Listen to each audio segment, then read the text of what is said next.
Ahí estamos en vivo, y sí.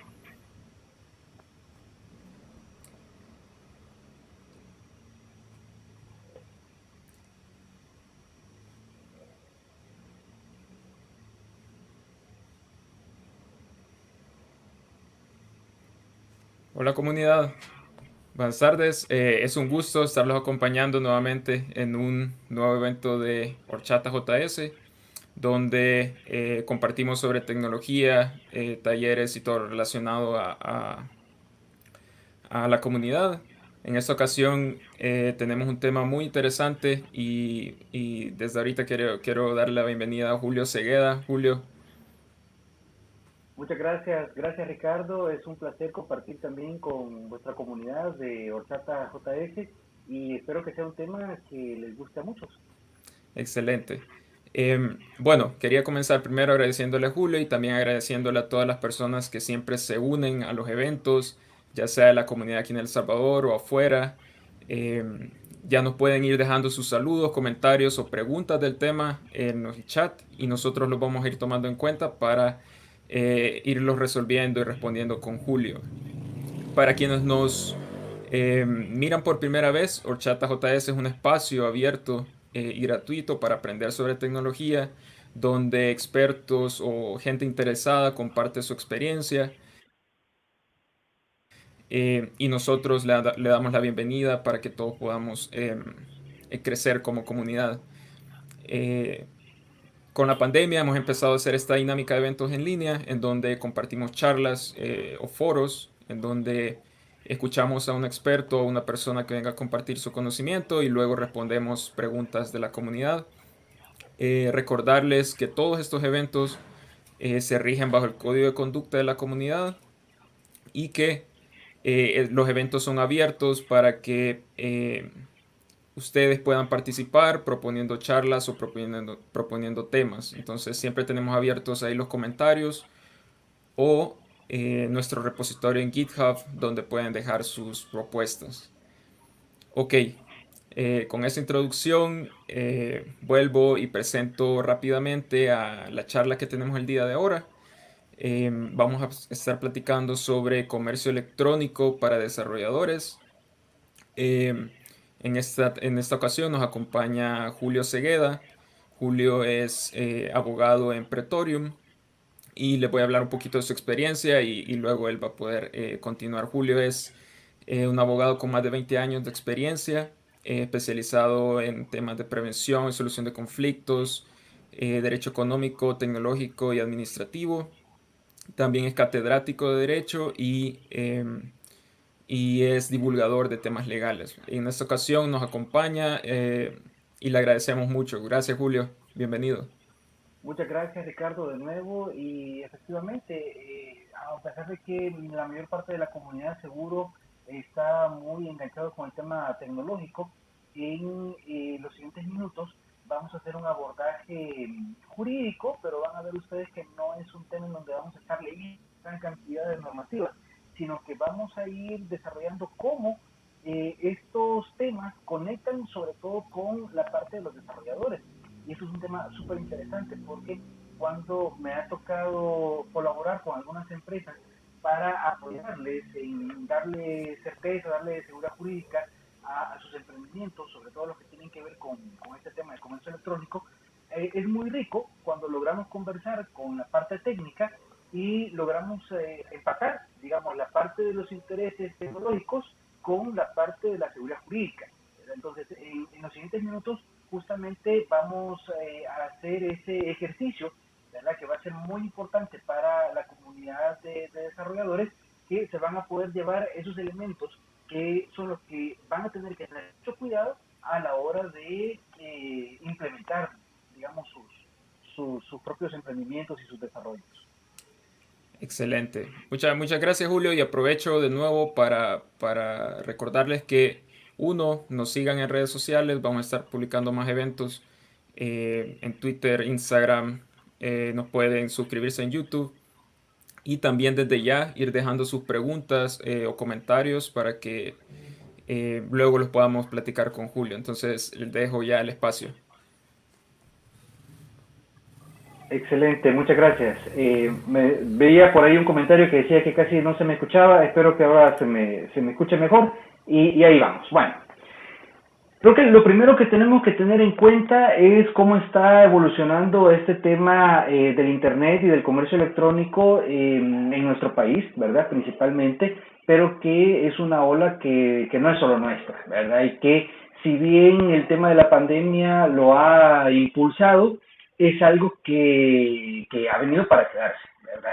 Y es bien interesante porque hace algunas semanas estuve reunido con una empresa farmacéutica que tienen su desarrollo de comercio electrónico y me decían que ellos esperaban que este boom probablemente sea de un par de semanas y que luego la gente iba a regresar al comercio análogo, ¿verdad? Y de repente un poco estamos viendo ahora mismo, ya con algunas semanas de reapertura económica, ¿verdad?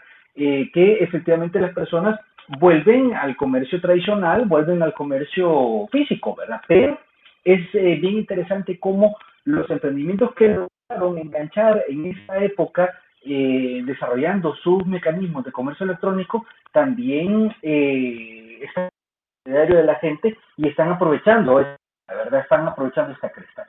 Entonces acá les compartí algunos datos que fueron sacados en 2018, ¿verdad? Pero que de repente siguen todavía un poco vigentes y quiero referirme particularmente a esta franja que ustedes pueden ver en color celeste, ¿verdad? Ahí podemos ver que de todas las personas que están utilizando el Internet para diferentes cosas, ¿verdad? Particularmente el 18% de las mujeres, ¿verdad? Están utilizando este mecanismo para compras, ¿verdad? Para adquirir diferentes bienes o servicios, frente al 10% de hombres, ¿verdad? Eso quiere decir que en promedio un 13% de la población confía lo suficiente en los medios tecnológicos para hacer sus compras, ¿verdad? Entonces, ahí podemos ver un tema interesante, ¿verdad? Y algunos podrían decir, bueno, pero un 18% es muy poco. Ahora, tengamos en cuenta, ¿verdad?, que estos son datos 2018, ¿verdad? No son datos 2020, que eso está creciendo de manera exponencial a cada momento, ¿verdad? Uno, y dos, que el tema de la pandemia también le ha dado un impulso adicional a esta participación. Y tres, que también es importante tener en cuenta que en nuestro caso la brecha digital todavía es bastante grande. ¿Qué es esto de la brecha digital? Es la participación real de las personas en medios tecnológicos. Según el último informe de desarrollo humano del PNUD para 2019, se especulaba que cerca del 30% de nuestra población realmente tiene un acceso razonable al Internet, ¿verdad? Muchas personas no tienen acceso a este mecanismo por temas económicos, algunos, y otros también por el tema de la territorialidad. Hay muchos lugares en nuestro país en donde el fluido del Internet simplemente no llega, ¿verdad? Entonces, ahí ese tema de la brecha digital todavía es algo que es un reto, ¿verdad? Para nuestros gobiernos y para nosotros también como ciudadanos, el ir buscando los mecanismos para que cada vez más personas puedan tener acceso a esta vía. Ahora, teniendo claro que sí que hay una buena parte de personas que se conectan al Internet y que de esa parte de internautas hay también una buena cantidad de personas que están haciendo comercio electrónico, vale la pena preguntarse qué es esto del comercio electrónico. Y seguro que cuando nos hacemos esa pregunta, muchos pensamos, por ejemplo, en la comercialización de bitcoins, ¿verdad? De criptomonedas, en la compra de software, por ejemplo, la compra de equipo electrónico, ¿verdad? Y estamos pensando en web, por ejemplo, estamos pensando ahora que hay muchas entidades financieras que están dando mecanismos como pagos a través del WhatsApp, que con una imagen del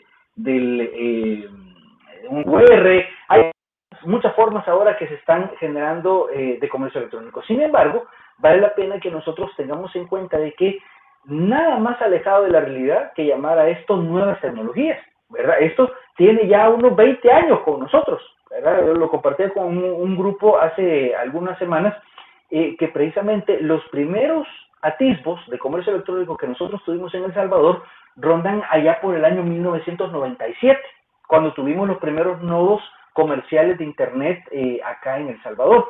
Y ahí empezaron a darse los primeros pininos de ciertos tipos de contrataciones, ciertos tipos de servicios que estaban muy conectados con el tema del Internet. Entonces, cuando, por ejemplo, yo les coloco una imagen como esta, en donde hay una persona utilizando un cajero automático o utilizando una máquina de bebidas, ¿verdad? Y desde luego no es como en la imagen, ¿verdad? Que no es que haya, ¿verdad? De la máquina, no es que haya ahí preparando el café adentro de la máquina, sino que estos son mecanismos automatizados, previamente configurados para ofrecer un de posibilidades que luego el consumidor, el cliente, escoge, ¿verdad? Imagínense, por ejemplo, en el caso de la máquina de café, no es que uno le pueda decir a la máquina, mira, el mío no me lo haga tan caliente, al mío, échemele poquita crema. No, ya están previamente definidas. Y estos son probablemente los ejemplos más positivos, vamos a decir, de comercio electrónico, ¿verdad? ¿Por qué? Máquinas definición de cómo van a actuar frente a ciertas situaciones, que es lo mismo que un programador hace con un sistema informático, ¿verdad? Solo que desde luego con una evolución y con un trabajo mucho mayor, ¿verdad? Pero no perdamos de vista que estos también son escenarios de comercio electrónico, ¿verdad? Lo mismo podemos decir de este otro ejemplo que les muestro acá, ¿verdad? Tampoco es que vayamos a encontrar a una señora, ¿verdad? Lavando la ropa de una máquina. No, es una automatizada ya diseñada, ¿verdad? Para que la persona meta una cantidad de dinero y luego va a realizar un servicio, ¿verdad? Entonces, es bien interesante cómo estos son los ejemplos que nutren la comprensión jurídica de cómo funciona este tema del comercio electrónico, ¿verdad? Ahora, teniendo esto en cuenta, vemos que las definiciones han llegado bastante tarde en el caso de nuestro país.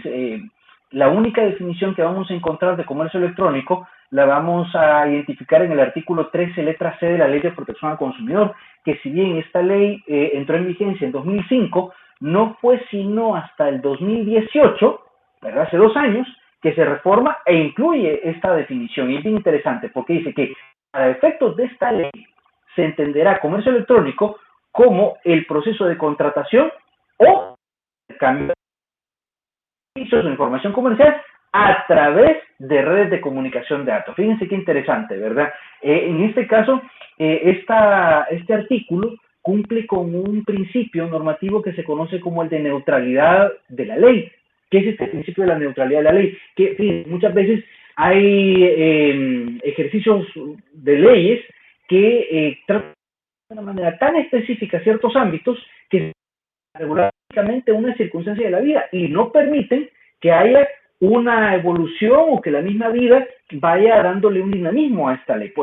En algún momento ojalá tengamos la oportunidad de hablar del tema del dinero electrónico, y ese es un caso bien particular porque nosotros contamos con una ley de inclusión financiera que pretende regular el dinero electrónico, pero esta normativa han quedado de una manera tan poco técnica que en realidad hemos perdido la oportunidad de regular temas como el Bitcoin o cualquier otro tipo de criptos. Entonces, en este caso no. En este caso vemos una definición bastante adecuada en la Ley de Protección al Consumidor que nos habla de redes de comunicación. Comercio electrónico puede ser un correo electrónico, puede ser un mensaje del WhatsApp, puede ser una página web, como ya lo vamos a ver, ¿verdad? Estos mecanismos de técnicas de comercio electrónico a través de redes de comunicación de datos. Esta parte final ha quedado muy bien redactada. Y lo otro que me encanta de esta definición legal es que incluye los procesos de contratación y los procesos de intercambio de bienes, que vamos a ver el incorporamiento tiene una relevancia súper importante en materia normativa. Particularmente vamos a ver que cuando hablamos de los procesos de contratación en materia de comercio electrónico, estos pueden darse de 3 maneras. Puede ser que nosotros tengamos una página web, ¿verdad? Como lo habíamos dicho, imagínense el caso de alguna tienda de electrodomésticos en donde usted se mete en la página web, usted ve la lista, el catálogo de licuadoras, refrigeradoras, tal, y entonces usted encuentra la que quiere, le da clic, ¿verdad? Y de esa manera la adquiere. a través de la página web. Entonces, va a ser un mecanismo, un proceso de contratación que está dentro del concepto de comercio electrónico. Pero no nos vamos a quedar únicamente con ese mecanismo, sino que también podemos tener formas de comercio electrónico con correos electrónicos. ¿Sí? Aquella empresa que pueda requerir, alguno de ustedes que pueda tener un emprendimiento y diga, no, yo necesito, por ejemplo, para poder hacer mi desarrollo, necesito comprar unos módulos Arduino, por ejemplo, imagínense. Y entonces se contactan con una tienda de electrodomésticos y les dicen, mire, yo quiero un módulo y lo quiero con estas características. Y una comunicación por correos, entonces, y me digo, tengo estos y se los vendo en tal precio. Y dicen, no, mire, están muy caros, le voy a comprar volumen, déme los más baratos. Y una negociación que permita determinar cuál va a ser el objeto del contrato, ¿verdad? Imagínense de repente la empresa le dice, mire, fíjense que módulos Arduino no tengo, pero sí tengo un Raspberry Pi que le puede servir para lo que usted necesita, ¿verdad? Y de repente lo convencen de que mejor se cambia a este otro producto. La vía de contratación por correo electrónico nos permite precisamente ir moldeando las condiciones de una determinada negociación. Y eso también lo vamos a tener considerado como una forma de comercio electrónico. Y por último, vamos a tener otros métodos automatizados, ¿verdad? ¿A qué nos referimos con esos otros métodos automatizados? Bueno, ya les ponía atrás unos ejemplos de máquinas que están previamente configuradas para que la persona pueda realizar diferentes tipos de contratación a través de ellas.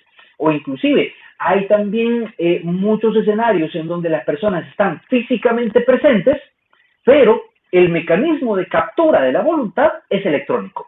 Hace algunos años había un banco que estaba su mercado era muy cercano a los microcréditos.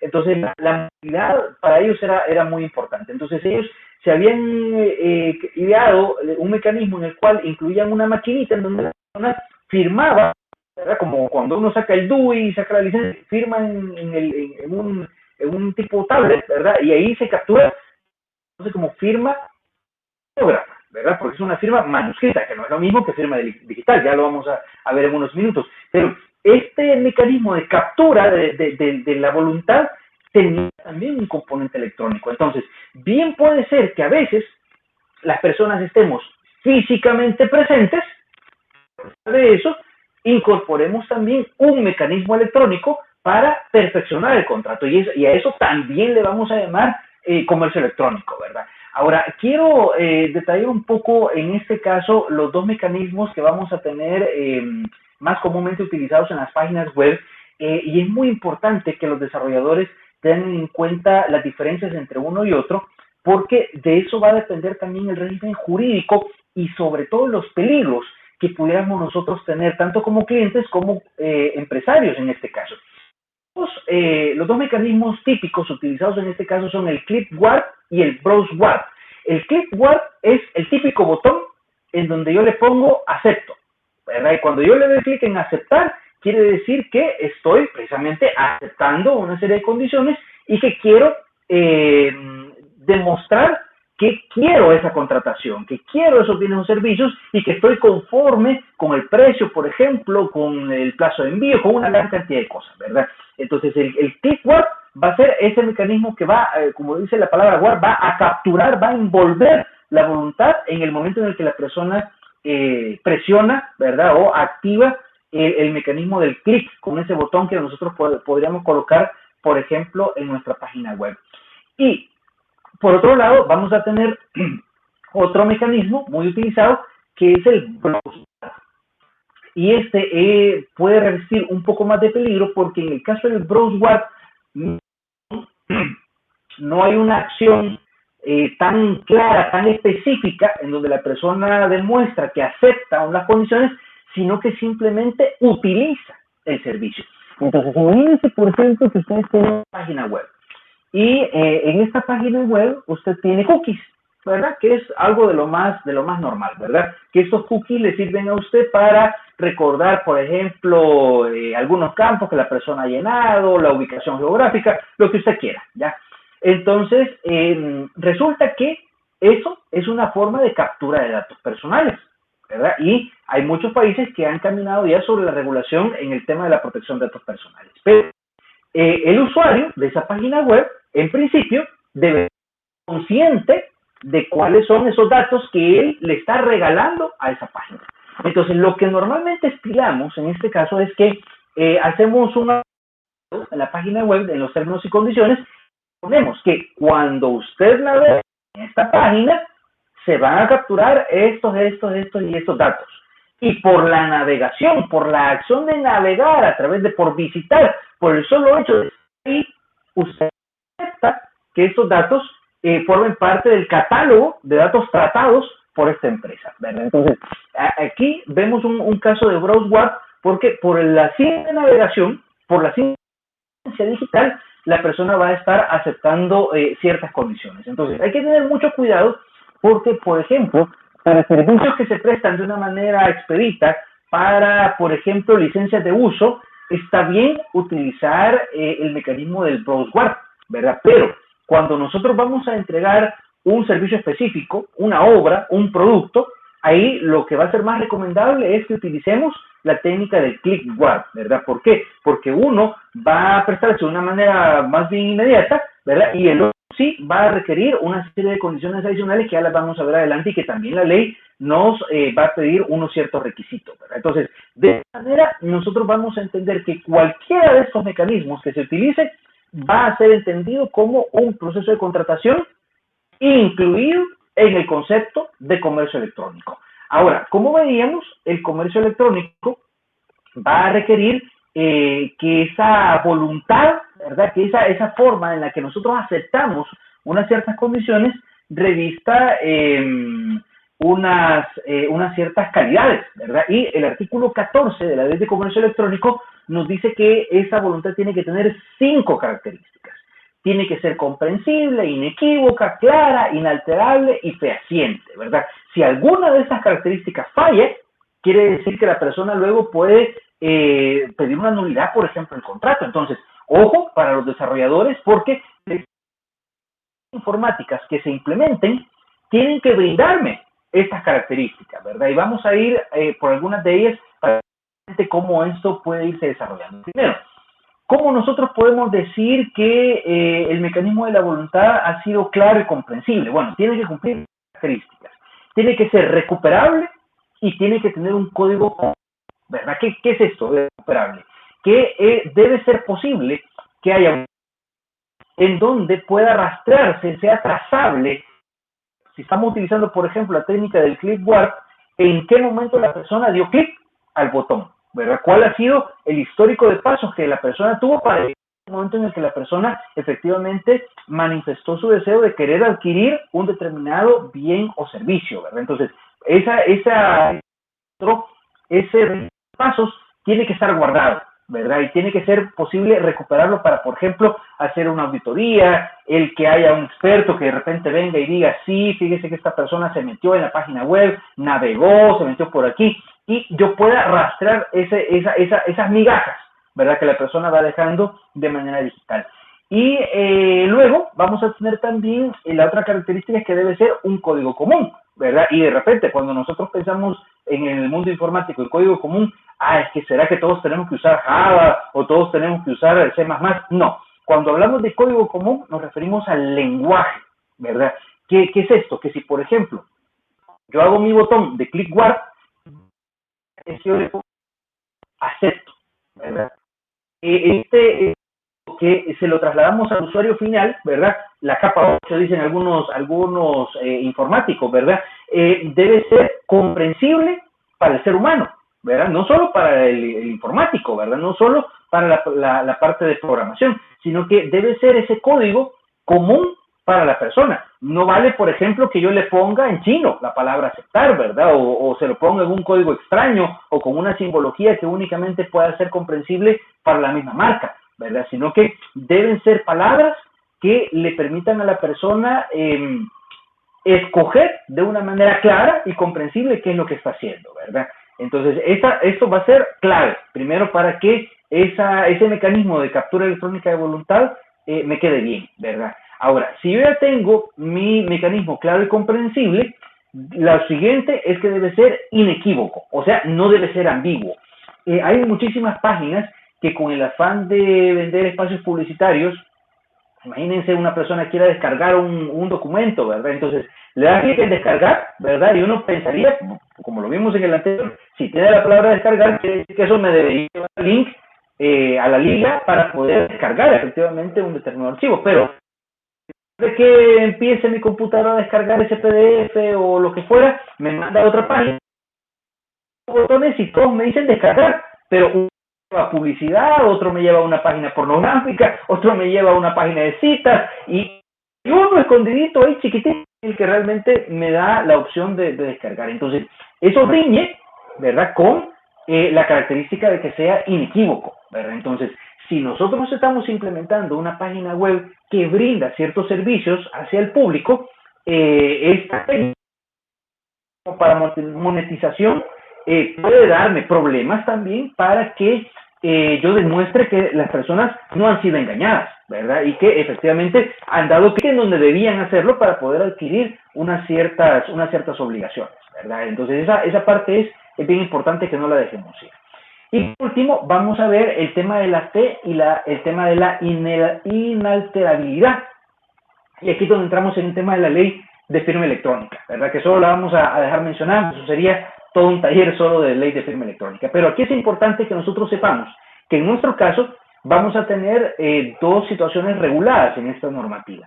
La firma electrónica simple y la firma electrónica avanzada.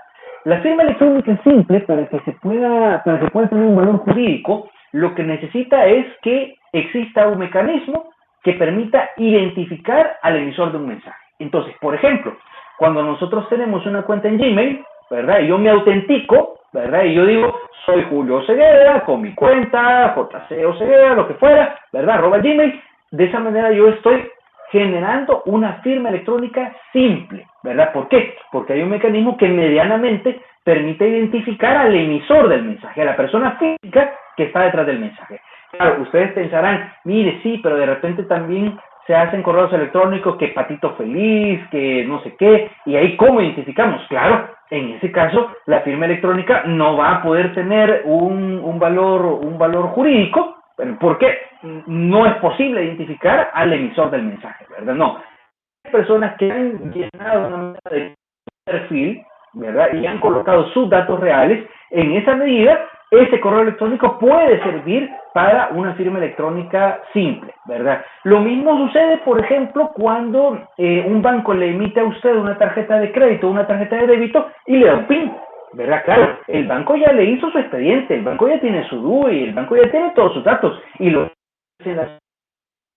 con un perfil. Entonces, cuando usted llega al cajero automático, mete su tarjeta y digita su PIN, en ese momento usted está utilizando una técnica de firma electrónica simple. ¿Por qué? Porque usted está identificándose como el emisor de un mensaje, ¿ya? Entonces, ahí vamos a tener una primera característica que va a dotarle de fehaciencia, ¿verdad? Al haber dado clic. Entonces, para el desarrollador, muy importante que cuando tengan una página web, verifique que el mecanismo de captura del perfil de la persona sea lo suficiente para que yo precisamente pueda decir que esa persona es esa persona, ¿verdad? Que se capture el número de DUI, por ejemplo, algunos querrán el número de NIT, está bien, ¿verdad? Pero lo ideal es que nosotros podamos identificar nombre, apellidos, número de DUI, dirección, domicilio, ¿verdad? Profesión, que son los datos generales, ¿verdad? Y de esa manera yo puedo decir que sí tengo un mecanismo de firma electrónica simple, ¿verdad? Ahora,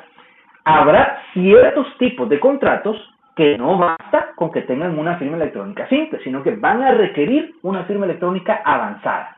Entonces, en este caso, además de que yo pueda identificar al emisor del mensaje, el desarrollo debe ser capaz de asegurar que el mensaje es inalterable, ¿verdad? Que ha llegado y que no ha sido posible su corrupción en ningún momento, ¿verdad? Y para eso, este año se emitieron normas técnicas para que puedan autorizarse empresas certificadoras de firma electrónica avanzada, ¿verdad? Se espera que más o menos dentro de unos 6 meses ya podamos tener algunas empresas que nos den este tipo de servicios, ¿verdad? Pero hoy por hoy solo podemos utilizar firma electrónica simple. Entonces, en esa medida en la que utilicemos las técnicas para identificar adecuadamente a las personas y acreditar que el mensaje no ha sido alterado, ¿verdad? Que no es que haya dado clic donde no era, ¿verdad? En esa medida yo puedo decir que sí, la voluntad ha sido dada de una manera adecuada y por lo tanto sí que le genera derechos y obligaciones a las personas que están utilizando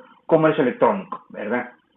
En el mismo sentido, el artículo 7 siempre de la ley de firma electrónica me dice que la efectividad jurídica, ¿verdad? El mecanismo técnico va a venir dado por la fiabilidad del método que se haya generado, ¿verdad? Por eso es bien importante qué licencias son las que yo voy a incorporar dentro de mi desarrollo web, ¿verdad? Y además debe evaluarse la posibilidad de atribuir a las personas obligadas lo que decíamos, que hay que persona como emisor de un mensaje, ¿verdad? Y debe ser posible su recuperación, ¿verdad? Poder hacer una auditoría, un peritaje, lo que yo quiera en este sentido. Ahora, si yo ya tengo claro que mi sistema de comercio electrónico es capaz de generar esa contratación, de capturar esa voluntad y de dotarle de una fuerza jurídica, hay que ver el tema del cumplimiento. Y aquí vamos a tener dos formas de cumplimiento. Habrá algunos contratos que van a poderse cumplir en el mundo digital y hay otros que no, que tendrán que cumplirse en el mundo material. Imagínense, por ejemplo, aquella persona que se suscribe a Netflix. Claro, ese va a tener un cumplimiento digital, ¿verdad? Porque el del contenido lo va a hacer a través de Internet, ¿verdad? Pero imagínense aquella persona que compra una pizza por una página web, ¿verdad? No va a descargar la pizza, ¿verdad? Sino que va a tener que llegar un repartidor a dejárselo, ¿verdad? Ahí a su casa, ¿verdad? Entonces dice, va a ser un cumplimiento material, ¿verdad? O imagínense aquella persona que compra una camisa, unos audífonos, una laptop a través del marketplace, del Facebook.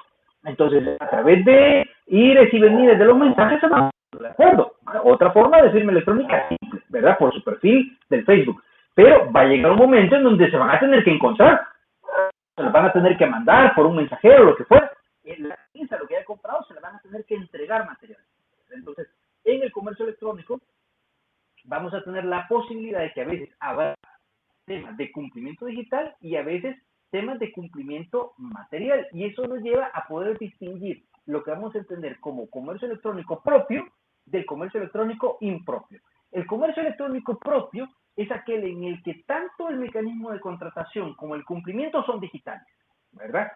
Por ejemplo, lo decíamos Facebook. Yo contrato por Facebook, pago, contrato por correo electrónico, contrato por página web, ¿verdad? Netflix, lo que fuera, y pago por internet y recibo el servicio por internet. Todo es en medio digital, ¿verdad? Pero también vamos a tener otros casos en donde o bien la contratación ha sido análoga o bien el cumplimiento ha sido análogo, ¿verdad? Y en esos casos, en donde uno de los dos componentes nos falla, ahí vamos a tener temas de comercio electrónico impropio. Entonces, por ejemplo, el que compra por Facebook, los audífonos, la camisa, ese será un caso de comercio electrónico impropio, ¿verdad? O por ejemplo, imagínense aquella persona que va a una tienda física, a una Apple Store, por ejemplo, ¿verdad? Y ahí en la tienda de Apple Store compra un software, ¿verdad? Pero no se lleva sus discos, sino que en lugar de llevarse los discos, lo que se lleva es un ticket, por ejemplo, o una liga para descarga, o cualquier otro mecanismo que luego va a tener que incorporarlo en un mecanismo de comunicación tecnológica. Entonces eso también es comercio electrónico, la contratación ha sido analógica, pero el cumplimiento tendrá que ser digital.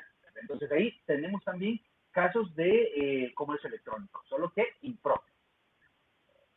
Ahora, esto, al tener la claridad de que todo esto es comercio electrónico, tenemos que tener en cuenta también que hay otras 5 formas de ver esta relación.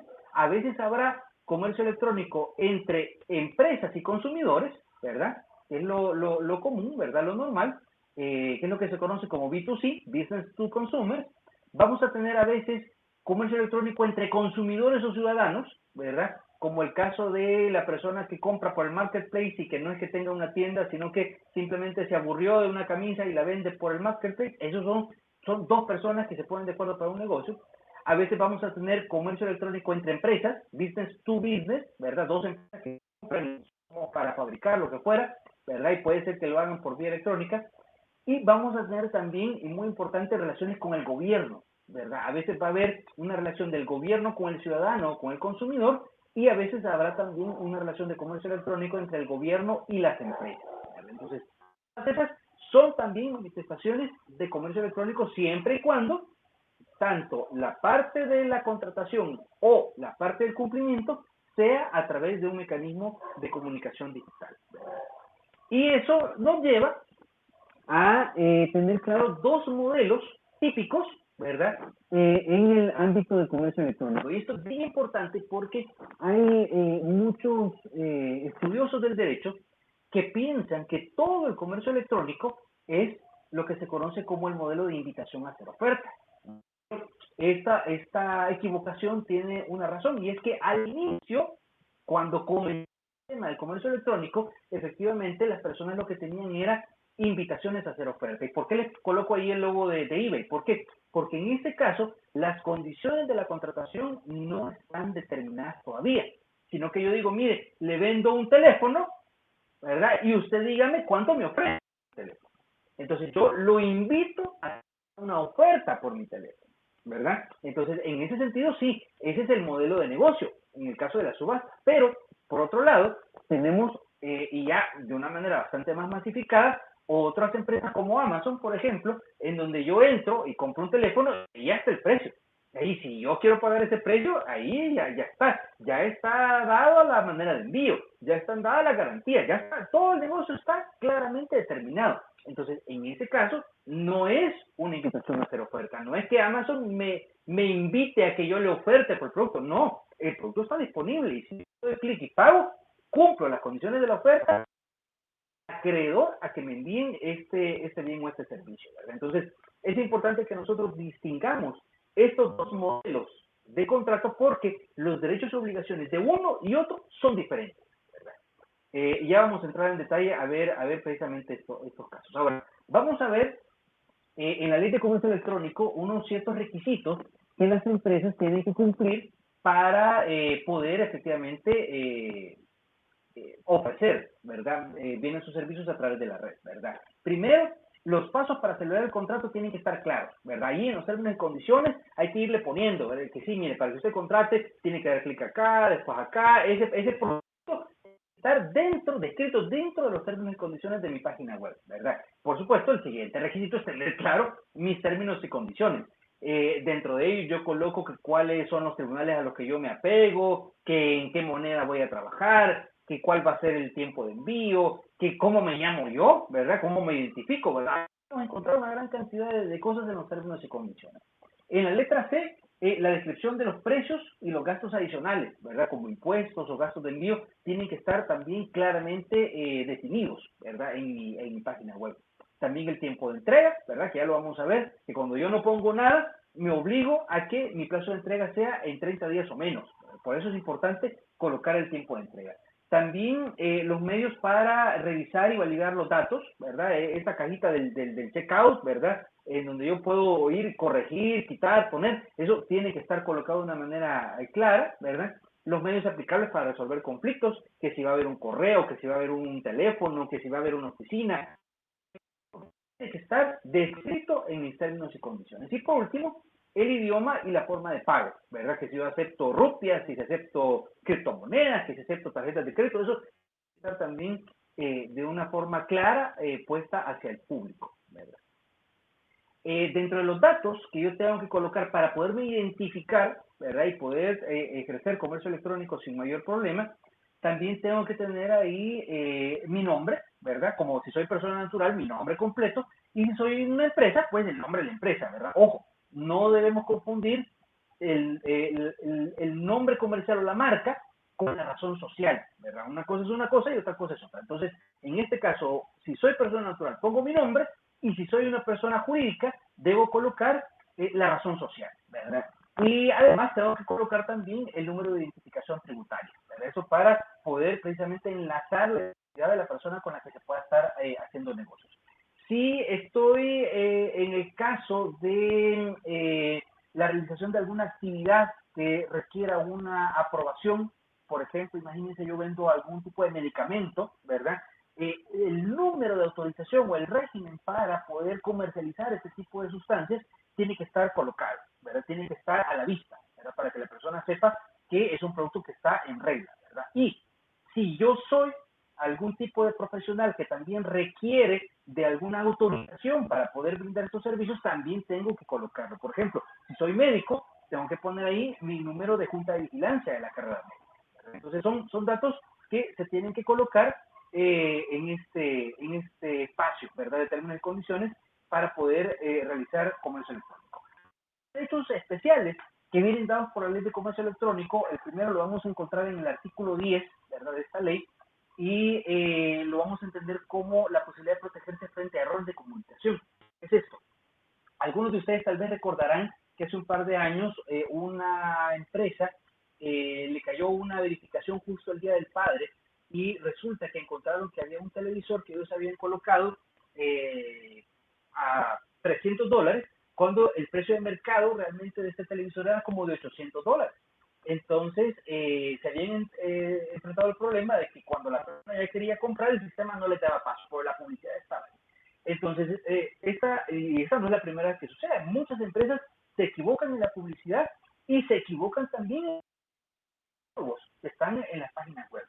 Entonces, en el pasado, ¿verdad? Una de estas empresas se equivocaba, trataba de incluir que era una fe de rata, que se había equivocado el informático, no sé qué, ¿verdad? Y de esa manera trataban de diluir su responsabilidad. Ahora no.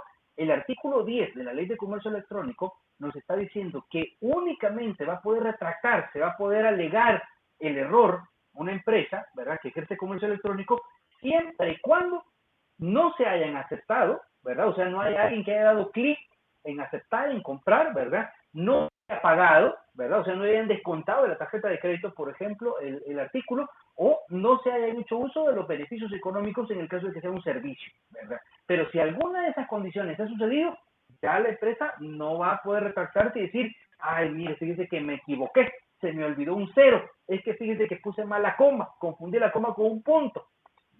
El artículo 10 nos presenta la necesidad de que revisemos de una manera concienzuda estos temas que nosotros pudiéramos estar colocando en nuestras páginas de comercio electrónico. En el artículo 13 vamos a encontrar también una protección frente a las comunicaciones comerciales no solicitadas, ¿verdad? Aquello que nos llega un correo electrónico y que quién sabe quién le dio mi correo, quién sabe quién le dio mi teléfono y ahí me están ofreciendo pastillas para la disfunción eréctil, me están ofreciendo cannabis, me están ofreciendo una cantidad de cosas que no tienen nada que ver con la vida normal de uno y que uno se pregunta de dónde ha salido esta oferta. Bueno, esos son repositorios que muchas veces hay personas que venden los bloques de correo electrónico y las personas caemos, digamos, en esa condición de estar recibiendo comunicación comercial no solicitada. En este caso, las empresas que utilicen estos mecanismos deben contar con un mecanismo que le permita a la persona retirarse de esa lista, ¿verdad? Para que ya no le sigan llegando mensajes, ¿verdad? También debe ser posible que se capture la voluntad de la persona de efectivamente querer recibir ese mensaje. Y eso es como que en el perfil, ¿verdad? Cuando usted levanta el perfil de la persona, ahí va llenando los datos y le una cajita más que diga acepto recibir ofertas, comunicaciones comerciales, publicidad, lo que sea, ¿verdad? Y si la persona marca la casilla, entonces está dando su autorización para poder recibir este tipo de mensajes, ¿verdad? Entonces, estos son temas que como desarrolladores también debemos tener claro, ¿verdad? Para poderlo incorporar en nuestro emprendimiento.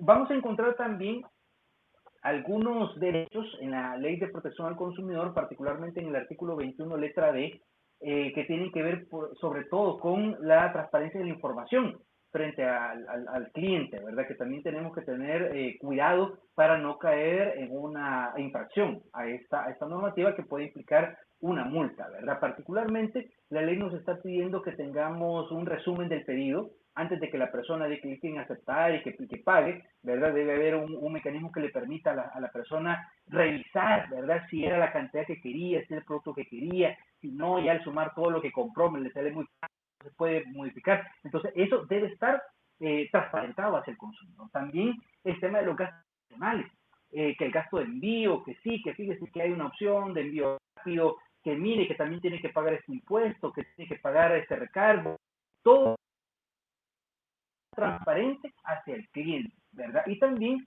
el mecanismo de confirmación tiene que ser transparente, ¿verdad? De que la persona sea claro el botón de confirmar, de pagar, ¿verdad? De aceptar, como ya lo vimos en las láminas anteriores, ¿verdad? Además, se está dando una obligación para que el tratamiento de los datos a través de nuestro emprendimiento digital sea guardado por 10 años, ¿verdad? Yo tengo que mantener esa base de datos, ¿verdad? No la puedo simplemente borrar porque sí, sino que debo por 10 años, ¿verdad? Para cualquier tipo de verificación que sea requerido por cualquier instancia, la asesoría, por ejemplo, la fiscalía, cualquier tribunal de repente puede requerir esos datos y hay que tenerlo a disposición. También debe colocarse información sobre la fecha de entrega, ¿verdad? Y ya les la fecha de entrega, esto de manera clara está diciendo que de esa entrega debe hacerse en menos de 30 días, ¿verdad? Si yo me paso de 30 días en la entrega del artículo que se haya adquirido, ya la persona puede de repente presentar una reclamación o solicitar una compensación, por ejemplo, por un retardo en la entrega, o inclusive retractarse del mismo contrato, ¿verdad? Y a eso nos puede ir generando una serie de pérdidas. Entonces, sí podemos colocar un plazo adicional, sobre todo cuando son productos que se importan, que requieren una manufactura, que requieren una serie de cosas, pero si yo necesito un plazo adicional, tengo que colocar, tengo que informarlo de manera oportuna, ¿verdad? Si no, puedo tener ahí problemas. Entonces, en términos generales, los que van a tener las personas a la hora de utilizar el comercio electrónico como un mecanismo para la adquisición de bienes o servicios, van a ser el retracto o el desistimiento, es la posibilidad que tiene la persona de decir, mire, ¿sabe qué? Fíjese que mejor ya no lo quiero. Claro, eso debe cumplirse ciertas reglas, no deben haber pasado más de 8 días, el bien tiene que estar en buenas condiciones, cosas que hay que cumplir para poder utilizar el retracto o el desistimiento. El derecho a la reversión de pagos, ¿verdad? Cuando ha habido un error informático y se ha cargado 2 veces o le han cobrado por algo que no es lo que la persona ha comprado, se tiene el derecho de que le reviertan ese pago, ¿verdad? A la entrega efectiva, como ya lo veíamos, a la rectificación de cargos, a que también legales. Es importante que nuestros términos y condiciones pasen una revisión de repente por un abogado, por una persona en su confianza que conozca la materia, para que no vayan a tener ningún problema con una entidad estatal. También otro derecho es acceder a la información de chequeo previo a proceder al pago, como ya lo veíamos, recibir confirmación de compra, ¿verdad? Que no puede ser más de 24 horas después de que yo le he dado clic a aceptar, debe caerme también un mensaje en el mecanismo de comunicación que yo escogí, correo electrónico, por ejemplo, o un mensajito de WhatsApp, pero debe caer un mensaje en donde la persona diga, sí, es cierto, yo compré, ¿verdad? Sí, se verifica que la transacción se ha realizado y ahí de qué son las cosas que yo he comprado y cuánto es lo que yo he pagado por ellas, ¿verdad? Ya decíamos, recibir la compra en un plazo no mayor a 30 días, a menos que se requiera un plazo mayor, como lo explicábamos, ser protegido contra la comunicación no solicitada y ser protegido contra el incumplimiento por error, ¿verdad? Que son temas que también comentamos. Ahora, hay un tema sumamente delicado en este ámbito del comercio electrónico y ha sido objeto de una gran discusión, no solo en El Salvador, sino que en diferentes instancias. Y es un tema que todavía no tiene el mejor tratamiento ni la mejor respuesta desde el punto de vista legal. Y es el caso del comercio electrónico transfronterizo. O sea, ¿qué sucede cuando yo compro un artículo en Estados Unidos, en Alemania, en China, en África, ¿verdad? Y claro, yo puedo presentar una reclamación, aquí tenemos una instancia que es la Defensoría del Consumidor, puedo presentar una reclamación en los juzgados de la jurisdicción civil mercantil, ¿verdad? Pero que todas las instancias tienen competencia en El Salvador. Pero si yo he comprado por Amazon y Amazon no tiene una presencia jurídica en El Salvador, ¿cómo quedo? ¿Cómo yo puedo defender mis derechos? Entonces, por esa pregunta, que todavía no tiene, como les comento, la mejor respuesta desde un punto de vista de la jurisdicción internacional, por parte de la Federal Trading Commission, de la Federación, la Comisión Federal del Comercio en Estados Unidos, se creó la iniciativa de tener un mecanismo de protección internacional. por medio del cual las personas que hayan sido víctimas de alguna estafa, de algún problema en el tema de comercio electrónico puedan presentar su reclamación a través de esta página y los países que tienen agencias de protección al consumidor afiliados pueden ir involucrándose en estos problemas de manera automatizada, ¿verdad? Entonces, puede ser que yo en El Salvador compre algo en Estados Unidos, o me llegue o me llega mal, ¿verdad? ¿Cuántas veces hemos visto ahí en redes sociales que una persona compró un teléfono y le llegó un ladrillo, o compró perfume y solo le llegó agua? ¿Verdad? Ese tipo de situaciones pueden ser reclamadas a través de esta página, ¿verdad? Solo este tema de estafas directas de comercio electrónico, también cibersquatting, grooming, cualquier tipo de actividad delictiva digital puede ser reclamada a través de econsumer.gov, ¿verdad? Y esto linkea, vincula de una manera automática a los países que están afiliados, ¿verdad? Entonces, según datos del año pasado, ¿verdad? La mayor parte de reclamaciones que se han recibido tienen que ver con compras por catálogo, ¿verdad? Esto es compras en páginas web, ¿verdad? Como lo pueden ser páginas como Amazon, como Wix, como eBay, ¿verdad? Que puedan tener este tema, pero también estamos viendo casos de fraudulencia de la identidad, phishing, por ejemplo, ¿verdad? Hay una buena cantidad de problemas con reemplazar o hacer parecer que se está frente a una página cuando realmente no se es así. Hasta temas de viajes y vacaciones. Y ahí van colocándose otros tipos de reclamaciones que la persona ha colocado. En términos generales, el país que más quejas está presentando es Estados Unidos, en segundo lugar Francia, en tercer lugar India, y los países más receptores de quejas, o sea, los países donde están las empresas de las que más se quejan son en primer lugar también Estados Unidos, en segundo lugar China, sí, interesante, y en tercer lugar el Reino Unido. El Reino Unido es un país bastante proclive, su normativa es bastante pobre en materia de protección del comercio digital y por eso precisamente suceden muchísimas estafas con páginas que están en Inglaterra. Entonces, ahí tienen una tríada con la que hay que tener especial cuidado, ¿verdad? Cuando uno haga comercio electrónico.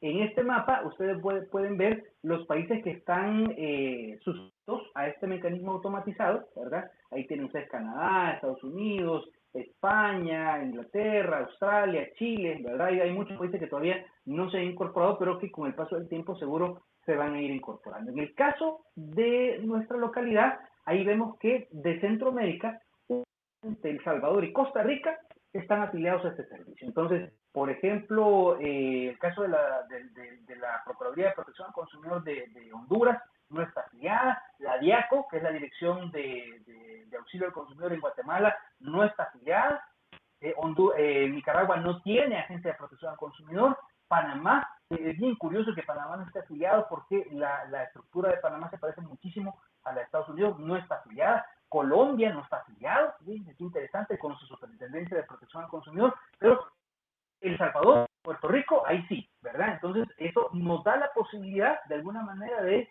tener una cierta certeza a la hora de poder realizar diferentes actos de comercio electrónico, ¿verdad? Entonces, esto era lo que yo tenía preparado para el día de hoy. Sé que es un vuelo de pájaro, es un tema súper amplio, ¿verdad? Que definitivamente no se agota en 30 minutos, ¿verdad? Pero esto puede servir como un índice, ¿verdad? De diferentes temas que pueden estar vinculados con el ejercicio comercial en la era digital. Y es importante aquí que sepamos que si bien nosotros pudiéramos suponer que lo que hay es una jungla digital, que es la ley del más fuerte, que no hay maneras de tener una protección, nada, no es cierto. Hay muchas normativas que están surgiendo para dar una protección a los usuarios, para dar protección también a los emprendimientos que se están incorporando en este ámbito y cada vez tenemos una mejor comprensión de esta realidad digital. Entonces, eso es lo que yo puedo comentar.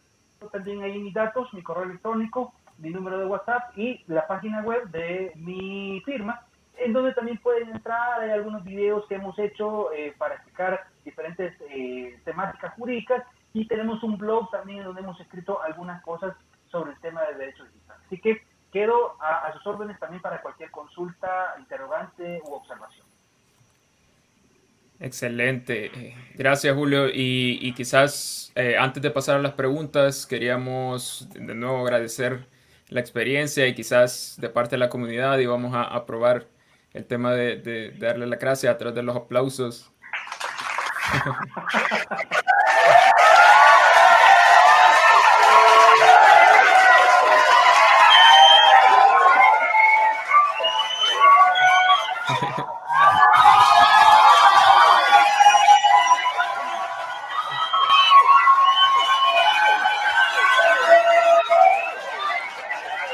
Ya, creo que excelente. No, sí, de verdad, las sinceras gracias. Así como que estuviéramos en un evento presencial de la comunidad, yo creo que es un tema que nos va a ayudar a todos. Ya lo mencionabas, tanto del lado legal como del lado técnico. Creo que esta charla va a servir mucho como referencia y agradecemos, Julio, por eso. Eh, Hay un par de preguntas y vamos a tratar de contestarlas. Igual hay un par de saludos ahí de la comunidad. Primero, quizás, bueno, Christopher nos colocaba de que se mencionó el tema del dinero electrónico. Sería un excelente tema para otra charla también, pero sí, muchas gracias ahí por el comentario. Carol nos mencionaba que si lo que se estaba hablando es relacionado a la propuesta que hay o es ya algo, una ley Ah, sí, eh, actual sí, a la que se sí, puede... Ajá. sí, la ley de comercio electrónico fue aprobada en febrero de este año. Está vigente desde el 18 de febrero, si mal no me falla la memoria, vigente. Que por cierto, inclusive yo presenté una solicitud de inconstitucionalidad de un artículo de la ley de comercio electrónico porque excluye a los consumidores y me pareció también nocivo Ujú. para el mercado, pero sí, ya es ley vigente, no es proyecto, no es a locuración, sino que ya es norma vigente. Excelente. Sí, eso es buenísimo tenerlo presente y que es algo que tenemos en El Salvador. Eh, bueno, ahí están un par de saludos, excelente presentación. Saludos. Muchas gracias, Miranda. Nos coloca ahí Gracias. que es una excelente posición y la verdad es que sí. Creo que todos hemos aprendido bastante. Eduardo nos preguntaba que si existe un artículo que nos defienda del tema de esto de la compra-venta de bases de datos. Sí, Em, ujú, sí, por parte de los... Sí, hay que abordan el tema, pero de una manera tan tímida que realmente las instituciones vinculadas no lo han podido implementar de una forma completa. Tenemos el artículo 20 de la Ley de Protección al Consumidor que otorga ciertas obligaciones a los gestores de datos, a las empresas que se dedican a la gestión de datos. Y tenemos también el artículo 5 de la Ley de Regulación de los Servicios de Acceso de la Información Crediticia de las Personas que está particularmente más vinculado con los bancos, ¿verdad? Porque los bancos pueden capturar ujú, nuestra información, ¿verdad? Entonces, esta última dice que aquellos agentes económicos que capturen información para hacer análisis de riesgos, ¿verdad? Cuando uno va a pedir un préstamo, no pueden vender esas bases de datos a otras empresas que tengan ese propósito de hacer análisis de riesgo, ¿verdad? Y el artículo 20 de la Ley de Protección al Consumidor va en el mismo sentido. Ahora, el problema es que ambas normativas viven en unos ámbitos bien específicos, uno en el ámbito bancario y otro en el ámbito de protección al consumidor. Entonces, sí que es importante acá promover una ley de protección de datos personales. Y aquí puedo ver que está presente por aquí Carla Alas, que es parte de nuestro conglomerado de Legal Hackers. Ella es una experta también en el tema de protección de datos personales. También Estefanía la vi por ahí. Son referentes, son personas que pueden respondernos muy bien sobre el tema de protección de datos, pero esta sí que es una tarea que no vigente una ley de protección de datos personales que sería lo que nos ujú. para protegernos frente a esta situación. Sí, y yo creo que también trayendo la plática de nuevo, esto es bastante relacionado a este tema de protección de datos, trayéndola al lado técnico, en nosotros del lado de desarrollo, educarnos por el tema de que ya se vio en la charla, que al capturar data hay que tener consentimiento de esto, que la persona quiera seguir recibiendo información, que brindemos una forma de que acepto o no la, la- el consentimiento. Entonces, digamos que del lado ético, legal, siempre hay que tenerlo en cuenta de todas las partes. Exactamente. Y sí, digamos, ahí nos manda, mencionaba Carla, una excelente ponencia, y también Carlos agradece un poco de que estemos compartiendo, y nosotros un gusto estar aportando. Habían un par de preguntas también que teníamos que siempre surgen cuando se habla de estos temas en el ecosistema de desarrollo, más ahora que están surgiendo más emprendimientos, más aplicaciones, más iniciativas. Em, y es del lado de qué errores, Julio, son los más comunes y posiblemente los que se pueden evitar, problemas legales cuando uno está implementando una plataforma, eh, iniciando un emprendimiento que use alguno de estos métodos. ¿Qué son esos errores Sí. como puntuales que se pueden evitar? Fíjate que son tres las cosas que más comúnmente pueden generarle problemas a las personas que incursionan en este tema del comercio electrónico. Primero, que los términos y condiciones, hay muchos que lo que hacen es que buscan una página que se dedique a algo parecido a lo que uno hace, lo copian y lo pegan, ¿verdad? Entonces, ese es un problema muy común que creemos que con eso llenamos el requisito y efectivamente, ¿verdad?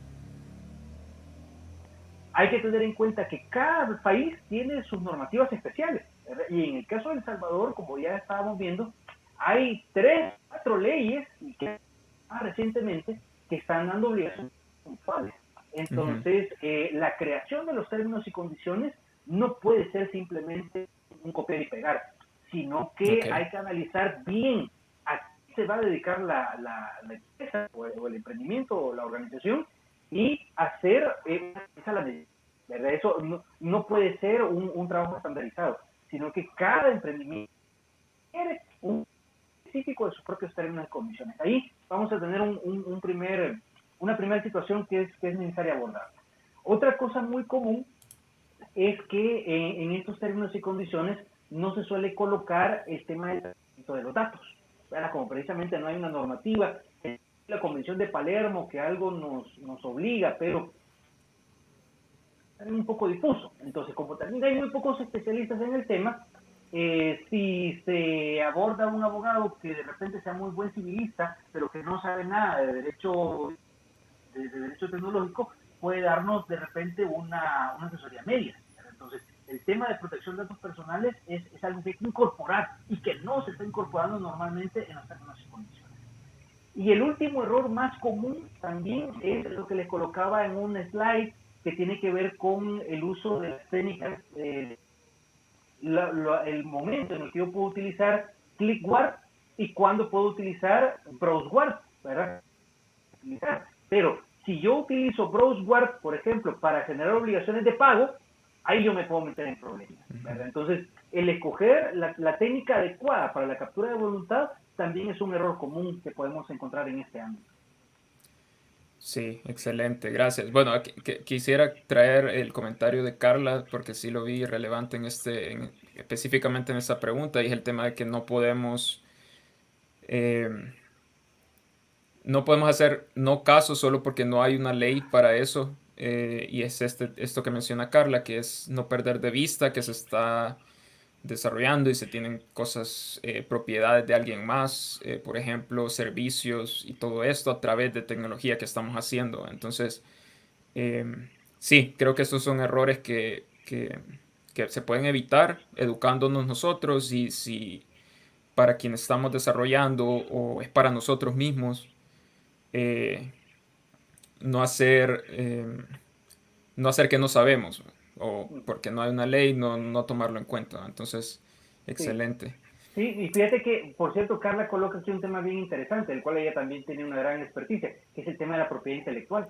¿Verdad? ¿Qué es lo que sucede? Que muchas veces nosotros buen diseño, una idea muy buena, ¿verdad? De modelo de negocio, pero no registramos la marca, Ujú. no patentamos los sistemas. Y este también es un error muy común que de repente creemos algo y yo ministro se ha puesto las pilas realmente para podernos dar servicios medianamente rápidos en este sentido. Entonces, vale la pena las marcas, ya les voy a JS está registrado, ¿verdad? Porque es importante que esas marcas seamos propietarios de ellos, ¿verdad? Para que nadie decir, no, que yo voy a utilizarlo para un fin, ¿verdad? Es bastante importante. Y corremos el riesgo de no registrar nuestras producciones intelectuales, también corremos el riesgo de utilizar de una manera indiscriminada producciones intelectuales de terceros, personas que no nos han dado permiso y que ahí estamos sacando de repente una camiseta con el ratón con las orejas, con los modas, ¿verdad? Y eso puede traernos problemas legales si estamos utilizando marcas sobre las cuales no tenemos derechos. Ok, sí. Y bueno, ahí también se mencionó un concepto que se ocupa bastante del lado tecnológico cuando se está desarrollando estas aplicaciones y es el tema del modelo de negocio. Una de las preguntas normalmente en la comunidad es, ¿hay algún modelo de negocio que puede sonar muy bien, puede sonar que funcione, pero que sea demasiado problemático o que se vea como, eh, o sea, puede funcionar, pero me voy a meter en problemas por hacer algo así? Sí, miren, aquí habría que ver cada modelo, ¿verdad? Pero hay una regla general en esto. Si un negocio es demasiado bueno para ser cierto, es muy probable que no sea cierto, ¿verdad? No existe el desayuno gratis, no existe el dinero fácil, ¿verdad? Que hay personas que dicen, ah, no, es que voy a hacer negocios con criptomonedas, voy a volver con especie de divisas, ¿no? Que están tan traders, ¿verdad? Miren, si estoy puesto a dedicarle pie financiero del movimiento de los mercados, métase, sea trader, pero va a requerir un gran esfuerzo de su parte. Lo mismo sucede con las criptomonedas. Mire, de repente uno puede decir, mire, cada Bitcoin vale como $6,000, pero también ha habido grandes conversiones del mercado de las criptomonedas, ¿verdad? Todas estas han tenido serios. Entonces, el modelo de negocio donde nosotros decidamos invertir, la regla es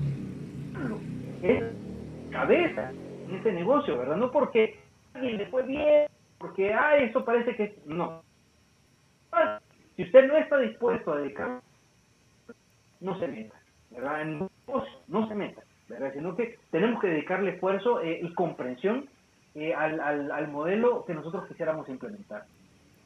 Excelente. Sí, y quisiera ir cerrando porque sí vamos a ir concluyendo ya el espacio.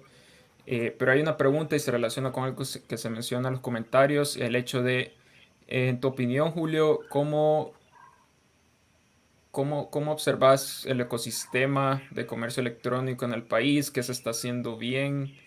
¿Qué se está haciendo mal definitivamente? Para que vayamos teniendo una idea como por dónde se puede ir trabajando. Sí, yo creo que estamos avanzando con un paso bueno, interesante. Hay cosas que se están haciendo muy bien, hay normativas que están saliendo bastante técnicas, lo mencionábamos con un cumplimiento de principios bastante buenos, pero todavía estamos teniendo una comprensión limitada, ¿verdad?, de estos temas de comercio electrónico. Todavía hay personas que están quedándose con criterios ya un poco anacrónicos, que ya no se ajustan a la realidad en la que vivimos. Entonces es necesario que le dediquemos tiempo al estudio, ¿verdad?, que le Ujú. dediquemos tiempo a la comprensión de la situación en la que nosotros nos estamos desenvolviendo. Pero creo que el tema de la pandemia nos ha colocado, nos ha obligado a descubrir la necesidad en la que ya estábamos, ¿verdad? Porque resistían a dar el paso hacia el modelo de comercio electrónico. Muchas tiendas, muchas cadenas de tiendas de comida rápida no tenían delivery, no tenían un mecanismo de contratación electrónica, ¿verdad? Y han perdido negocio por eso.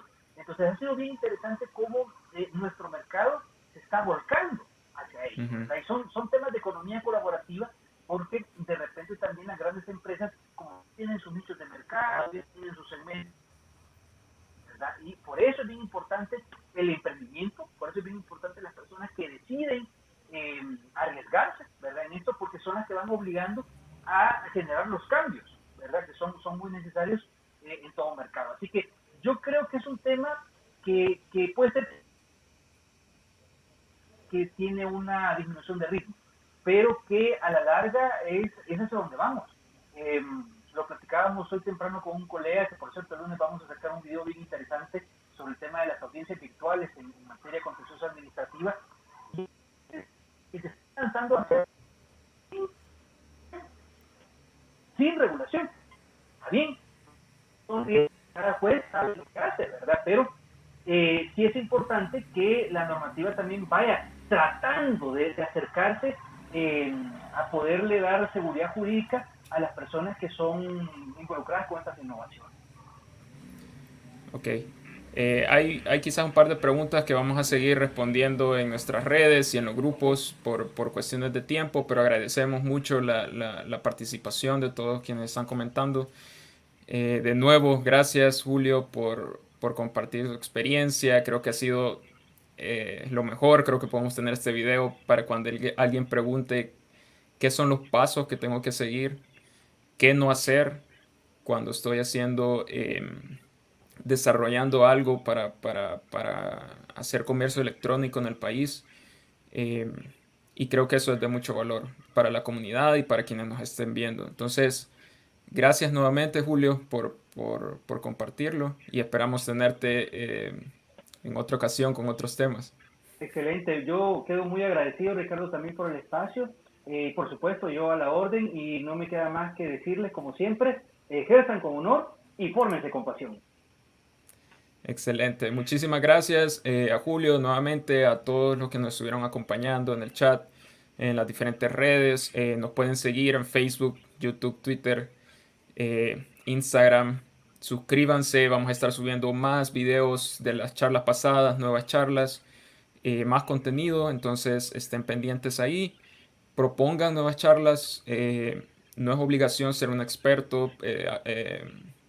En Horchata se valora mucho el espacio para todo nivel de experiencia, entonces la invitación está hecha ahí y nos vemos en un siguiente evento. Muchísimas gracias.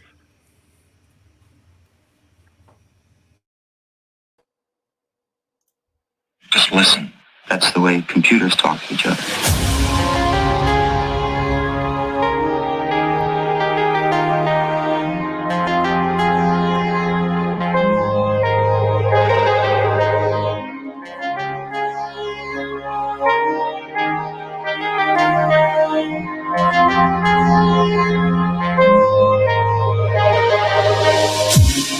On the outside looking in, not knowing where I've been.